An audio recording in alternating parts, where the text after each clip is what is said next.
Hello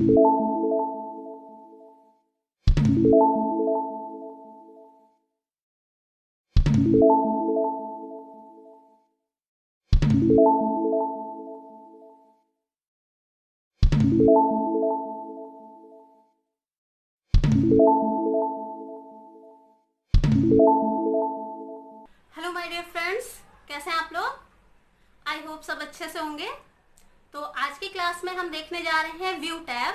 view tab से पहले हम लोग वर्ड में home, insert, page layout, reference, mailing, review, ये सारे टैब देख चुके हैं। अब लास्ट हमारा व्यू टैब बचा हुआ है। तो व्यू टैब में जो हमें मेनली पढ़ना है, वैसे तो काफ़ी सारे ऑप्शंस है, लेकिन मेन जो है वो मैक्रो बहुत ज़्यादा इम्पोर्टेंट होता है और उसकी बहुत बार हमें ज़रूरत पड़ती है, तो उसको अच्छे से देखिएगा। ओके, जैसे कि आप लोग जानते हैं कि हम लोग यहाँ पर पढ़ रहे हैं माइक्रोसॉफ्ट ऑफिस, जिसमें हमारा वर्ड कंप्लीट हो गया है। इसके बाद हम नेक्स्ट क्लास से एक्सेल स्टार्ट करेंगे।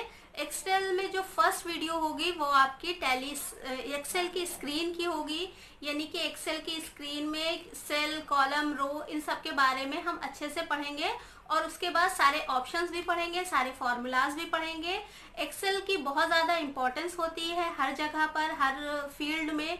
किसी भी ऑफिस में आप जाते हैं तो या तो आपको एक्सेल आना चाहिए या फिर टैली आना चाहिए। तो अगर आप टैली पढ़ना चाहते हैं तो उसकी भी वीडियोस आपको यहाँ पर मिल जाएंगी और एक्सेल मैं नेक्स्ट क्लास से स्टार्ट करा रही हूँ। तो अगर आप उसकी नोटिफिकेशन चाहते हैं तो चैनल को सब्सक्राइब कर लीजिए। अगर वीडियो अच्छी लगती है तो प्लीज़ लाइक एंड शेयर करिए, जिससे हम लोग और अच्छे से वीडियोस बना सकें। ओके, तो चलिए स्टार्ट करते हैं आज की वीडियो। तो दोस्तों, आज हम पढ़ने वाले हैं व्यू टैब। ओके, इससे पहले हमने वर्ड में home, insert, page layout, reference, mailing, review, ये सारे टैब्स देख लिए हैं। आपको ओ लेवल के कोर्स में आपको ये भी ध्यान रखना है किस टैब में कौन से ग्रुप्स हैं और किस ग्रुप के अंदर कौन से ऑप्शंस हैं। इस तरह के क्वेश्चंस आते हैं।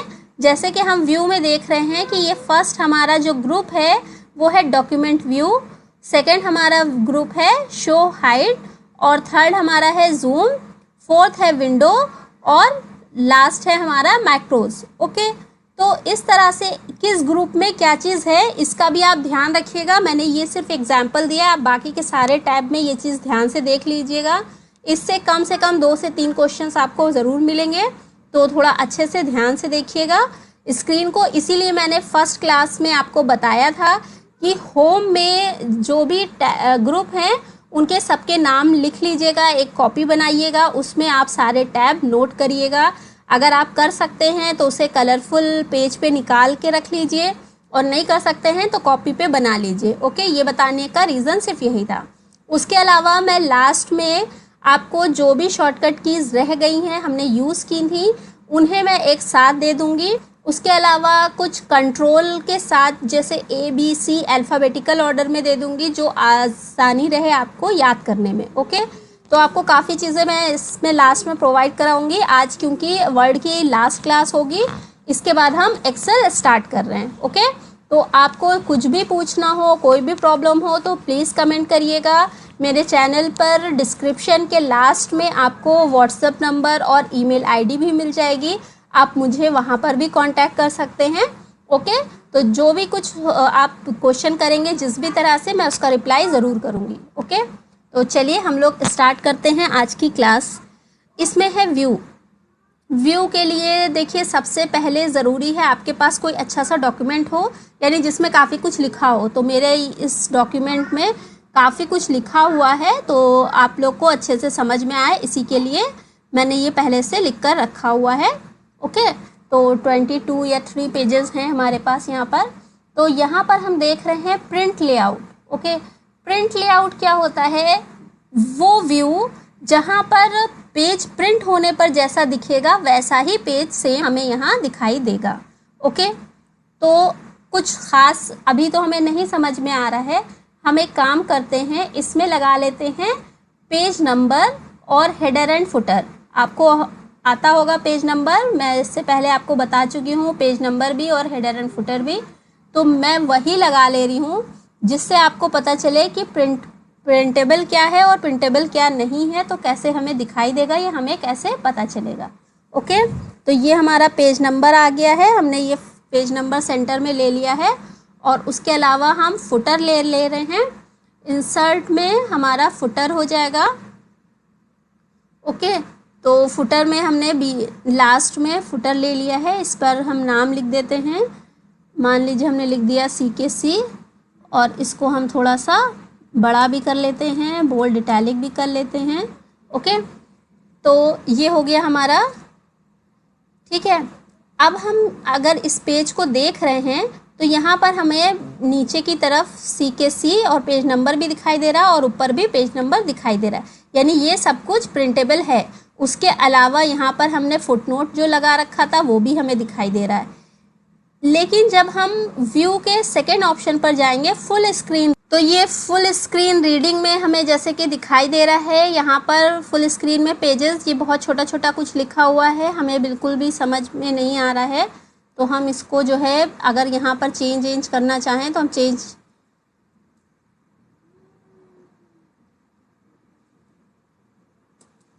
ठीक है, तो यहाँ पे कुछ भी चेंज नहीं होगा, ये सिर्फ रीडिंग लेआउट है।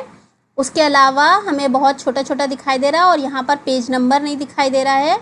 और उसके अलावा जो भी हमने यहाँ पर हेडर फुटर लगाया था वो फुटर भी दिखाई नहीं दे रहा है। ओके, तो यहाँ से हम सिर्फ जल्दी आगे बढ़ सकते हैं। उसके बाद हम यहाँ पर इससे बाहर आने के लिए हम इसे, यहाँ पर ऑप्शन है क्लोज, तो हम क्लोज कर लेंगे। ओके, तो हमने ये क्लोज कर लिया है। उसके बाद सेकेंड ऑप्शन है वेब लेआउट। वेब लेआउट का मतलब है कि आपके इस पेज को अगर हम इंटरनेट पर भेजते हैं तो कैसा दिखाई देगा। ठीक है, तो इंटरनेट पे जब हम किसी पेज को भेजते हैं तो मार्जिन्स जो हैं वो रिमूव हो जाते हैं, left right top bottom margin जो होते हैं वो रिमूव हो जाते हैं। और दूसरी चीज़, आपको ये पता नहीं चलता है कि पेज कहाँ से चेंज हुआ है, यानी पेज ब्रेक कहाँ से हुआ है, ये चीज़ आपको वेब लेआउट में दिखाई नहीं देती। जैसे नॉर्मली हम लोग वेब पे, इंटरनेट पे जो पेजेस देखते हैं उनसे हम समझ सकते हैं। ओके, नेक्स्ट है हमारा आउटलाइन व्यू। आउटलाइन व्यू काफ़ी काम का होता है। देखिए यहाँ पर ये ऑलरेडी कुछ हेडिंग्स लिखी हुई हैं, हम कुछ एक्स्ट्रा हेडिंग बनाने की कोशिश करते हैं यहाँ पर। तो हमने यहाँ पर एंटर किया है और कुछ भी हमने यहाँ पर हेडिंग लिख ली है, जैसे हमने लिखा है कंप्यूटर। और उसके बाद ये जो सर्किल दिखाई दे रहा है, इस सर्किल पे पॉइंटर लाकर क्लिक करके इसको लेफ़्ट साइड पे ड्रैग कर लेंगे। ओके, तो उससे ये इसी तरह से प्लस का साइन आ जाएगा, तो ये एक हेडिंग हो गई है और इसके अंदर सारा डेटा आ जाएगा। इसी तरह से हम और भी हेडिंग्स बना सकते हैं कहीं पर भी। इसमें भी हमें ये नहीं दिखाई देगा कि पेज कहाँ से चेंज हुआ है। ओके, तो हमने यहाँ डाल दिया है, मान लीजिए है हमारा प्रिंटर। अगर आपने कोई अच्छा सा नॉर्मल पहले से डॉक्यूमेंट बना रखा है तो हो सकता है ये सारी हेडिंग्स पहले से हों, तो वो पहले से जो भी हेडिंग्स हैं वो भी हमें दिखाई देंगी। इनका यूज़ हम कहाँ करेंगे वो भी हम देखेंगे। जैसे कि ये देखिए चैप्टर 5 लिखा हुआ है, तो ये हेडिंग ऑलरेडी बनी हुई है। तो अगर नहीं बनी है तो बनाते कैसे, ये मैंने आपको बता दिया है। अब हम देखते हैं इसका यूज़ हम कहाँ करेंगे। यहाँ पे तो हम क्लोज़ कर लेते हैं, यहाँ से हम बाहर आ गए हैं। अब हम इसका यूज़ करेंगे डॉक्यूमेंट मैप में। ओके, यहाँ पर जो शो हाइड वाला ग्रुप है उस पर हम डॉक्यूमेंट मैप पे क्लिक करेंगे और यहाँ पर देखिए जो भी हेडिंग्स इसमें पहले से बनी हुई थी, जो मैंने टेबल ऑफ कंटेंट्स के थ्रू बनाई थी, वो भी यहाँ पर दिखाई दे रही हैं। और जो हमने एक्स्ट्रा अभी कंप्यूटर और प्रिंटर बनाई है वो भी दिखाई दे रही हैं। तो इनमें से जिस भी हेडिंग पर हम क्लिक करेंगे ये डायरेक्टली हमें उस हेडिंग पर पहुँचा देगा। ओके, तो हम और आउटलाइन में हेडलाइंस जो है वो बना सकते हैं या फिर हेडिंग्स बना सकते हैं, क्रिएट कर सकते हैं। ओके, आई होप आप लोगों को समझ में आ गया होगा। ये डॉक्यूमेंट मैप पर टिक हटा देंगे तो ये पेन हट जाएगा। ओके, नेक्स्ट है हमारा रूलर। रूलर ये स्केल होती है, ये रूलर यहाँ से शो और हाइड होती है। ठीक है, मैं रूलर का भी यूज़ अभी आपको इसी में बताऊँगी। थोड़ा सा हमारा शायद टैब ऑप्शन रह गया था, वो हम अभी देख लेंगे। नेक्स्ट है हमारा ग्रिड लाइन। ये ग्रिड लाइन जो आती हैं ये सिर्फ़ और सिर्फ मेज़रमेंट के लिए होती हैं, ये प्रिंटेबल नहीं होती हैं। लेकिन अगर आपको कुछ मेज़र करके रखना है, यानी कि आपका कोई भी शेप है या पिक्चर है वो इस साइज़ में होनी चाहिए, तो उसके लिए ये बहुत काम आता है। ओके, नेक्स्ट है हमारा थंबनेल।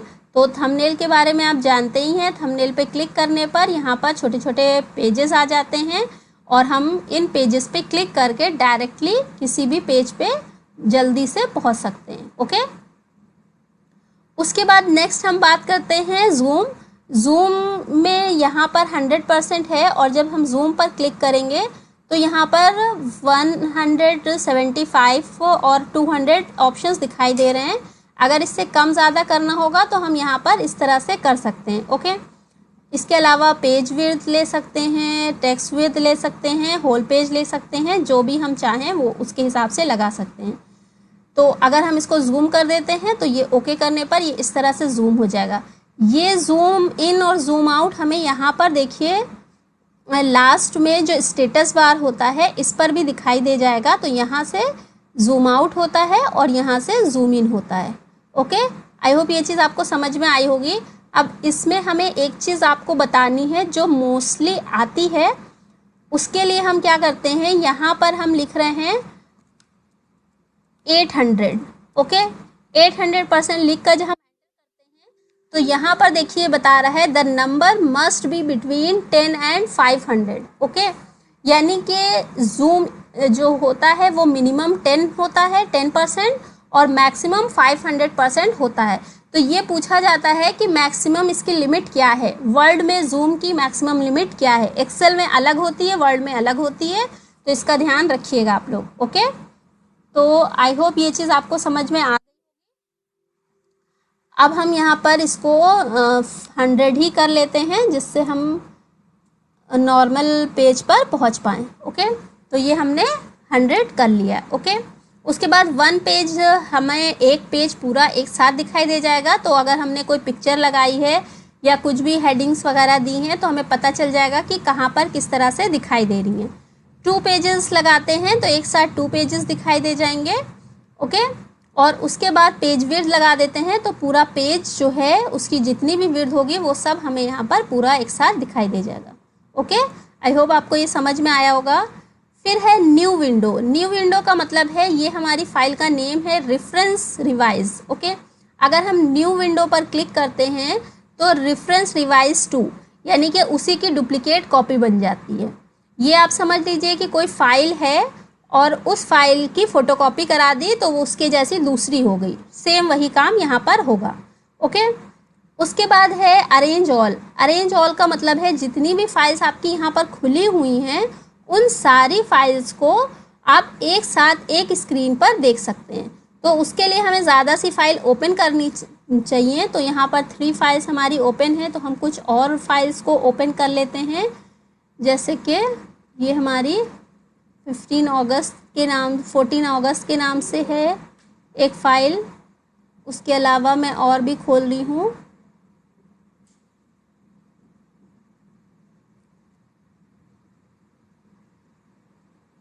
ओके, इसी तरह से और भी हम जो भी फाइल्स लेना चाहें ओपन कर लेंगे, कई सारी फाइल्स को। यहाँ पर हम हिंदी टाइपिंग वाली फ़ाइल को भी ओपन कर लेते हैं। तो ये हमारे पास कई सारी फाइल्स ओपन हो चुकी हैं और अब हम इसको जो है जाते हैं व्यू में। किसी भी फाइल से जा सकते हैं, ज़रूरी नहीं है कि उसी फाइल से जाएं जहां हम थे। और अरेंज ऑल पे क्लिक करेंगे तो यहाँ पर ये सारी फाइल्स हमें एक साथ दिखाई दे जाएंगी। ओके, तो अब अरेंज ऑल करने में यहाँ पर ये देखिए ये सारी फाइल्स हमें यहाँ पर एक साथ दिखाई देंगी। अब जिस फाइल पर हमें काम करना है उस फाइल पर जाके मैक्सिमाइज़ कर लेंगे और उस पर काम करेंगे और फिर से वापस से उसे रिस्टोर कर देंगे तो फिर से हमें सारी फाइल्स दिखाई देने लगेंगी। ओके, आई होप ये चीज़ आपको अच्छे से आ गई होगी समझ में। तो आगे हम देख लेते हैं और क्या है यहाँ पर।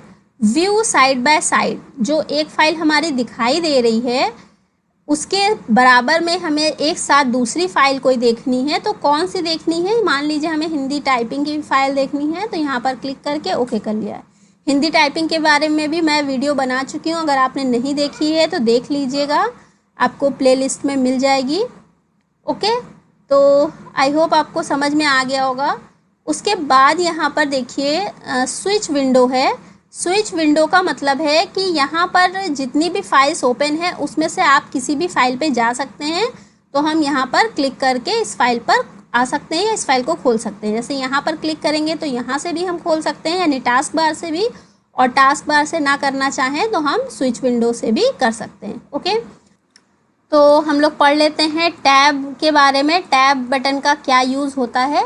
तो नॉर्मली तो हमें पता है कि हम कीबोर्ड से जब भी टैब बटन प्रेस करते हैं तो 0.5 यानी ½ इंच का स्पेस लेता है, लेकिन इसका कुछ और भी यूज़ है जो अच्छे से समझने के लिए हमें रूलर को शो करना होगा।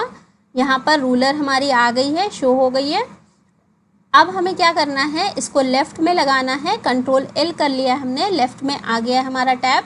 इसका साइज़ मैंने बड़ा रखा हुआ है जिससे आपको सही से समझ में आए।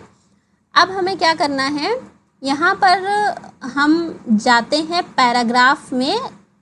पैराग्राफ में आपको एक ऑप्शन मिलेगा होम में। यहाँ पर देखिए ये जो दिख रहा है डॉट एरो, ऐसा डाउन एरो, इस पर हम क्लिक करेंगे तो ये ऑप्शंस आएंगे। इसमें नीचे की तरफ देखिए लिखा हुआ है टैब्स। ओके, तो टैब पर हम क्लिक करेंगे तो ये लिखा हुआ है टैब स्टॉप पोजीशन। ओके, तो टैब स्टॉप पोजीशन हम सेट कर सकते हैं। तो टैब कहाँ पर जाकर स्टॉप हो ये हमें सेट करना है। ओके, तो अगर हम चाहते हैं कि हमारी स्क्रीन में ये देखिए 1 2 3 4 5 6 और ½ यानी 6.5 इंचेस का स्पेस है, तो हम चाहते हैं कि हमारा जो भी स्टार्ट वो 1 से हो यहाँ से, तो हम यहाँ पे टैब स्टॉप पोजीशन 1 सेट कर लेते हैं और सेट पे क्लिक कर देते हैं। ओके, उसके बाद अगली बार हम चाहते हैं कि ये आ जाए आपका 3 पे, तो हम यहाँ पर 3 लिखकर और सेट पे क्लिक कर देते हैं। और नेक्स्ट हम चाहते हैं कि अगली बार हमारा पॉइंटर आ जाए 4 पे, तो हम 4 लिखकर सेट कर देते हैं। ओके, अब जो है यहाँ पर हम देख रहे हैं एरो में कुछ साइन ऐसे बने हुए हैं।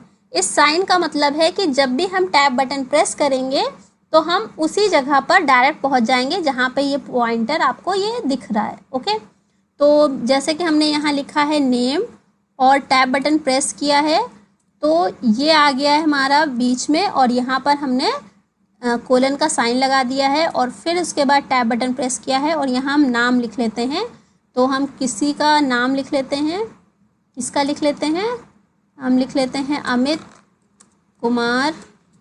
ओके, उसके बाद फिर से हमने एंटर किया है। अब यहाँ पर इनकी डेट ऑफ बर्थ है तो हमने DOB लिख लिया और फिर से टैब प्रेस किया है और कोलन लगा दिया, और फिर यहाँ पर हमने इनकी डेट ऑफ बर्थ लिख ली है 4 मई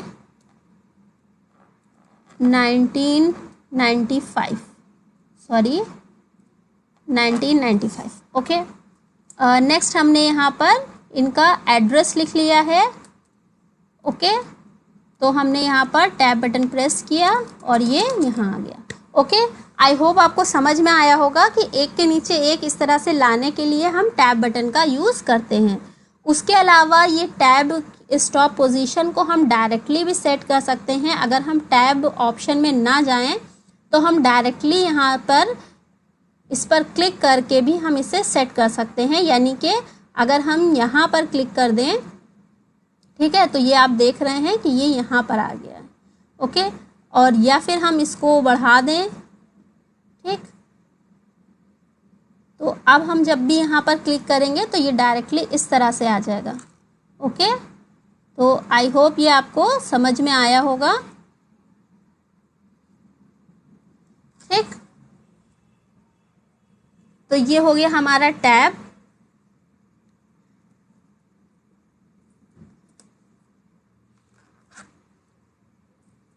अब हमारा लास्ट ऑप्शन बचता है मैक्रोज, तो हम मैक्रोज भी पढ़ लेते हैं। मैक्रोज बहुत इंपॉर्टेंट होता है। मैक्रो होता क्या है, जैसे कि हम लोग ऑडियो वीडियो रिकॉर्ड करते हैं, उसी तरह से जो भी हम काम कर रहे हैं उस काम को किस तरह से रिकॉर्ड किया जाता है, ये काम हम मैक्रोज में करते हैं। ओके, तो हम किसी की या किसी नाम से सिर्फ उस किए गए काम को वापस से दोबारा यूज कर सकते हैं या ला सकते हैं। ओके, तो चलिए फिर हम देखते हैं कि मैक्रो को किस तरह से प्रैक्टिकली हम कर सकते हैं। ओके, लोग नॉर्मली ऑडियो वीडियो रिकॉर्ड करते हैं, तो हमें जब भी ज़रूरत होती है तो हम उस ऑडियो वीडियो को यूज़ कर सकते हैं। उसी तरह से हम जो भी काम कर रहे हैं उस काम की भी हम रिकॉर्डिंग कर सकते हैं, जिससे आगे जाके जब भी हमें उसकी ज़रूरत पड़े तो हम उसे यूज़ कर पाएँ। ओके, तो उसके लिए हम मैक्रोज़ यूज़ करते हैं। तो अब हमें करना क्या है, पहले तो मैक्रोज़ पे क्लिक करना है और यहाँ पर दो ऑप्शन आपको दिखाई दे रहे हैं, view macros and record macros. तो व्यू मैक्रोज़ में जो मैक्रोज़ बने हुए हैं उन्हें हम देख सकते हैं और रिकॉर्ड मैक्रोज़ में हम मैक्रोज़ को रिकॉर्ड करते हैं। ओके, तो पहले हम रिकॉर्ड करके देख लेते हैं कि रिकॉर्ड कैसे करना है। यहाँ पर देखिए कोई भी नेम हम दे सकते हैं, इसका मैक्रो का नेम दे सकते हैं, जैसे कि हमने यहाँ पर मैक्रो का नेम दिया है प्रिंटर। ओके, हम कुछ प्रिंटर के बारे में अगर लिख रहे हैं तो हमने मैक्रो का नेम दे दिया प्रिंटर, और इसके बारे में कोई डिस्क्रिप्शन देना हो तो दे सकते हैं। उसके अलावा हमने इसको ओके कर लिया और कुछ नहीं किया।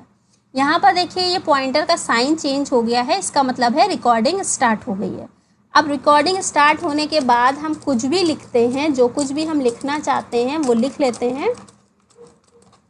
तो हम काफ़ी कुछ यहाँ पर लिख रहे हैं और ज़्यादा लिखने के लिए हमने कॉपी पेस्ट कर लिया है, जिससे थोड़ा जल्दी हो जाए।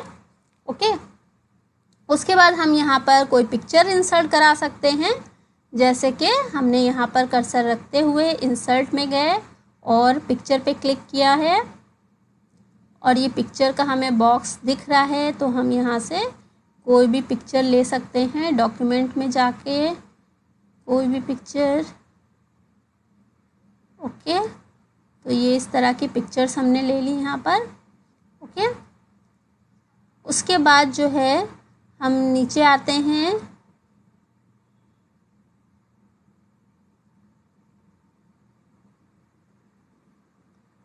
और मान लीजिए हमें यहाँ पर कोई वर्ड आर्ट लेनी है, ठीक है, तो हम इंसर्ट में ही जाके वर्ड आर्ट ले लेते हैं। मतलब ज़रूरी नहीं है जो मैं कर रही हूँ वही आप करेंगे, कुछ भी आप करिए, जो भी आपका मन करता है वो आप करिएगा। तो हमने यहाँ पर लिख लिया है कंप्यूटर नॉलेज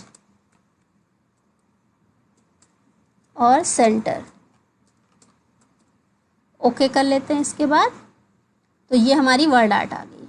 ओके, इसके बाद हम क्या करते हैं, फाइल को सेव नहीं करते हैं, बल्कि हम यहाँ पर स्टॉप रिकॉर्डिंग कर लेते हैं और उसके बाद एक न्यू फाइल खोलते हैं। एक मिनट, इसके बाद हमने स्टॉप कर दिया है और हमने इसको बंद कर दिया है। तो वर्ड की फाइल वाली फाइल को हमने बंद कर दिया है और अब हम एक न्यू फाइल खोल रहे हैं। कंट्रोल एन प्रेस किया है हमने, जिससे हम कोई एक न्यू फाइल ओपन कर लेते हैं और अब हमें उस मैक्रो को देखना है कि वो हमारा रिकॉर्ड हुआ है कि बना है या नहीं। तो व्यू मैक्रोज पर जाएंगे और यहाँ पर देखिए हमने प्रिंटर नाम दिया था, तो प्रिंटर नाम है और रन पे क्लिक कर देंगे तो ये वो सारी चीज़ें आ गई हैं जो भी हमने रिकॉर्डिंग ऑन करने के बाद टाइप किया था। ओके, रिकॉर्डिंग ऑन करने से पहले जो लिखा था वो नहीं है यहाँ पर, लेकिन रिकॉर्डिंग ऑन करने के बाद जो कुछ किया था वो सब कुछ हमें यहाँ दिख रहा है। ओके, आई होप ये चीज़ आपको समझ में आई होगी। इसमें एक चीज़ और थी जो मैंने आपको नहीं बताई थी, वो सह करके नहीं बताई थी, क्योंकि एक साथ दो चीज़ें आप लोग कंफ्यूज हो जाते हैं। तो मैं एक बार और आपको दिखा दे रही हूँ। इसमें आपको क्या करना है, व्यू में जाके मैक्रोस पर जाना है और रिकॉर्ड मैक्रो पे जाना है और इसके बाद अगर हम नाम नहीं भी देना चाहते हैं, नहीं भी देते हैं, हम कीबोर्ड पे क्लिक करते हैं और यहाँ पर देखिए लिखा हुआ है प्रेस न्यू शॉर्टकट की। तो कोई भी हम न्यू शॉर्टकट की दे सकते हैं। तो इसका ध्यान रखिएगा कि जो नॉर्मली आप यूज़ करते हैं उस तरह की शॉर्टकट की मत दीजिएगा। जैसे कि हम यहाँ पर दे रहे हैं ऑल्ट कंट्रोल एफ। ओके, और अब इसको असाइन कर लेते हैं, उसके बाद क्लोज कर देते हैं और फिर हम यहाँ पर कुछ भी लिखते हैं, ठीक है, कुछ भी लिखते हैं या फिर पिक्चर वर्ड आर्ट कुछ भी हम लाते हैं, वो सब लाके और फिर यहाँ पर स्टॉप कर देंगे रिकॉर्डिंग को। तो रिकॉर्डिंग स्टॉप हो गई है और अब हमने इस फाइल को बंद कर दिया है, इस फाइल को हमने बंद कर दिया है और सेव भी नहीं किया है। और अब हम किसी भी न्यू फाइल पे हो या जो भी हमारी पहले की ओपन थी उस फाइल पे भी हम कर सकते थे। और हमने वही शॉर्टकट की प्रेस कर दी है, ऑल्ट कंट्रोल एफ। ओके, तो ऑल्ट कंट्रोल एफ करने पर जो कुछ उस मैक्रो में सेव हुआ था वो यहाँ आपको दिख जाएगा।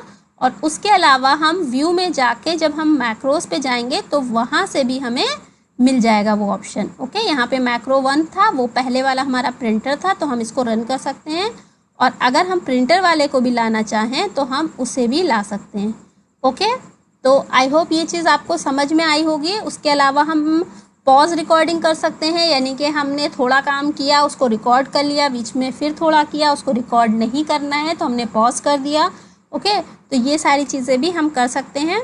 और जो व्यू मैक्रो में हमें दिख रहा है उसमें हम एडिट, डिलीट और न्यू क्रिएशन भी कर सकते हैं। ओके, तो आई होप ये आपको अच्छे से समझ में आया हो। आई होप ये सारी चीज़ें आपको समझ में आई होंगी। इसके बाद मैक्रोज जो है वो बहुत इंपॉर्टेंट है, मैं मैक्रोज आपको बताऊंगी और उसके साथ साथ रूलर में टैब ऑप्शन का भी यूज़ मैं बताऊंगी। ओके, तो आई होप आपको ये वीडियो अच्छी लगी होगी, पसंद आई हो तो प्लीज़ कमेंट करिए, लाइक करिए, शेयर करिए और आगे की वीडियोस की नोटिफिकेशंस के लिए यानी कि एक्सेल पढ़ने के लिए चैनल को सब्सक्राइब करिए। Okay, take care.